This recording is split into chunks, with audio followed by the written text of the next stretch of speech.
I was just telling Ramdas that at the moment I'm suffering from a torn rotator cuff, which is like a torn muscle. And so I was really identifying with the pain part of our conversation. I wondered why you were asking that so insistently. Well, I've just finished with a bad case of funny name for a thing called radiculitis, which is a pain in the leg. It's like it's very, very painful. It's actually a nerve pressed in the spine from sitting in meditation all summer, and it put my spine off balance a little bit.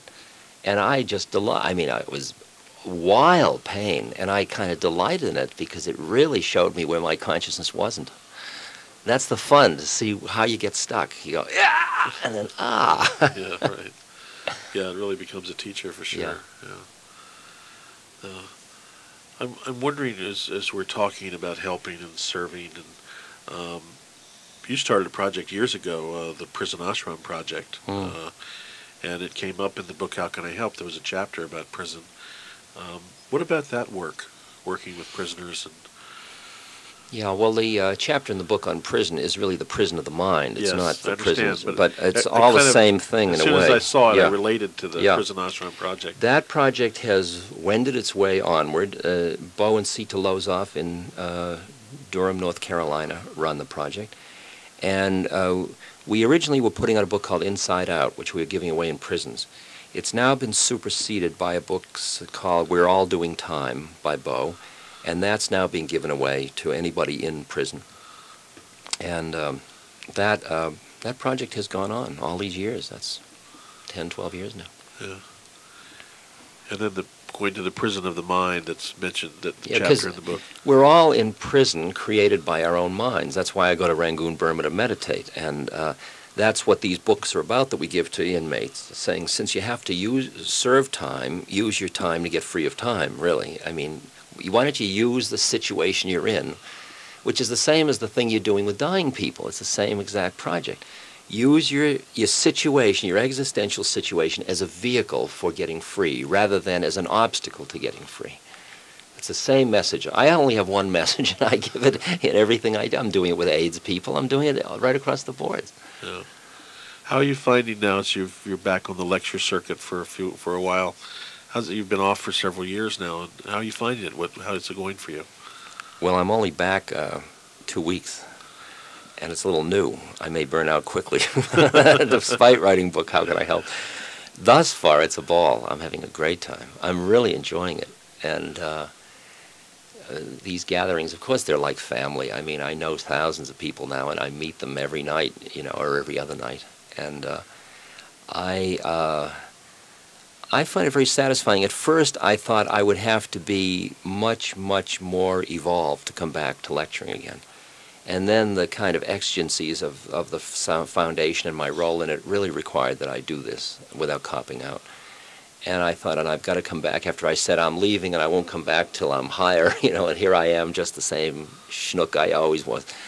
But there's something about accepting my humanity and just being truthful about it with everybody, and saying we're just sharing a journey, and I'm not presenting myself as anybody that's higher than you are.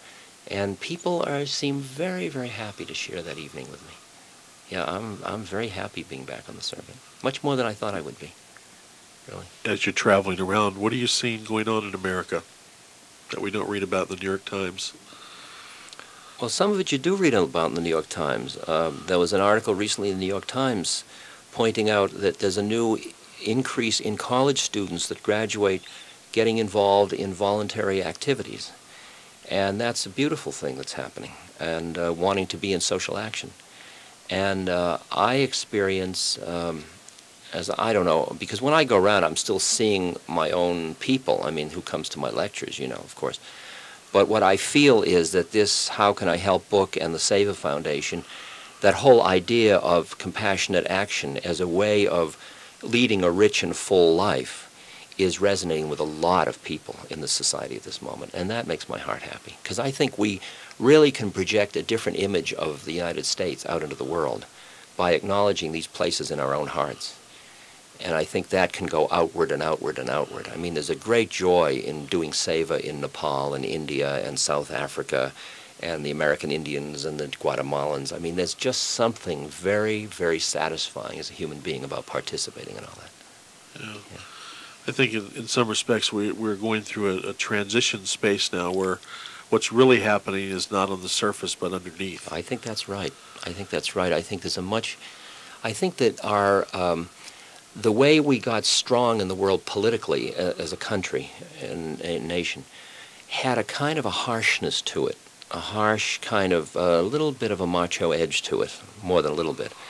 And I think that the deeper part of our being is in a way violated by the way we've done it, because that isn't who we are. We're much more than that. I think we've been shortchanging ourselves. I really think that Ronnie and Nancy are not reflecting the deepest compassion. I think they're reflecting a way of being healthy through strength. I understand what the mentality is, and they're not evil people. I mean, this is not the Dark Empire any more than Russia is, obviously. But I do think that they don't resonate the deeper parts of the compassion of the people of this country, as does nor does the Kremlin represent the deeper part of the compassion of the Russian people. And I think that's why these people-to-people things and these kinds of foundations and these kinds of individual actions are part of what our statement needs to be in the world today.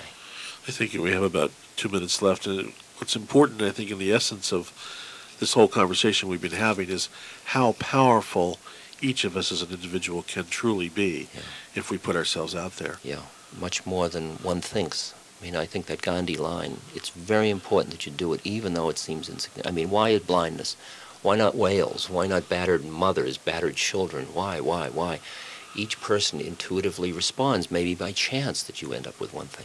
But it's that kind of network of compassionate action that just starts to make a statement in the world, you know? I mean, I think Amnesty International, just our little, when I send $20 or $50 to Amnesty International, I really feel that I am part of giving hope to a person that's in prison in a country that is dictatorial and that is treating people inhumanely.